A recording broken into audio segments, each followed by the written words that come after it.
何かリビアロCatching honey party dia Little sing sound not fun ପାହାଡ଼ ସଙ୍ଗୀତର Bulbul Shrimati ପଖିଲା lake ତେପି Padmashri 2026।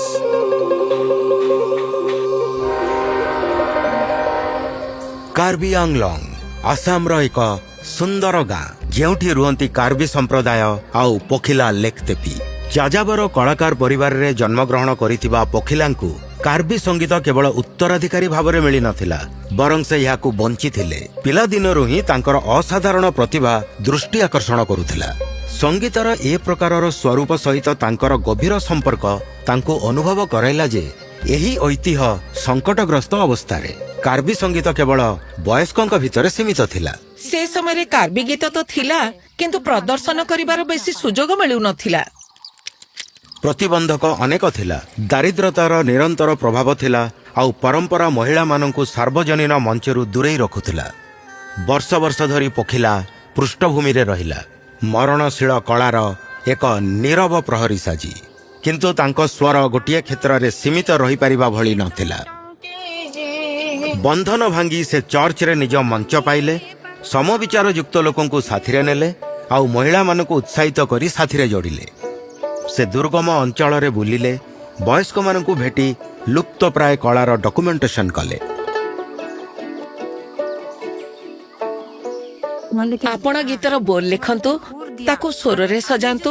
ଆମେ ସବୁ ପ୍ରକାରରେ ସାହାଯ୍ୟ କରୁଥିଲୁ ଆଉ ଆମର ସାଙ୍ଗରେ ମ୍ୟୁଜିକ ସୋସାଇଟି ମାଧ୍ୟମରେ ଆମେ ଏହି ଗୀତ ଗୁଡ଼ିକୁ ଉପସ୍ଥାପନ କଲୁ। ସ୍ଥାନୀୟ ଆକାଶବାଣୀ ପ୍ରସାରଣରୁ ନେଇକି ନିଜର ପ୍ରଥମ କ୍ୟାସେଟ୍ କଙ୍ଘନର ଦୁଃସାହସିକ ପ୍ରଯୋଜନା ପର୍ଯ୍ୟନ୍ତ ସେ କାର୍ବି ଆତ୍ମାକୁ ଜାତୀୟ ଗଠନରେ ବୁଣିବା ଆରମ୍ଭ କଲେ।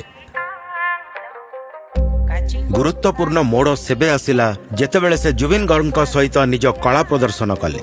ଆଧୁନିକ ଉର୍ଜା ସହିତ ପ୍ରାଚୀନ ମନ୍ତ୍ରଗୁଡ଼ିକୁ ଉପସ୍ଥାପନ କରି ନୂତନ ପିଢ଼ିକୁ ଆକର୍ଷିତ କଲେ।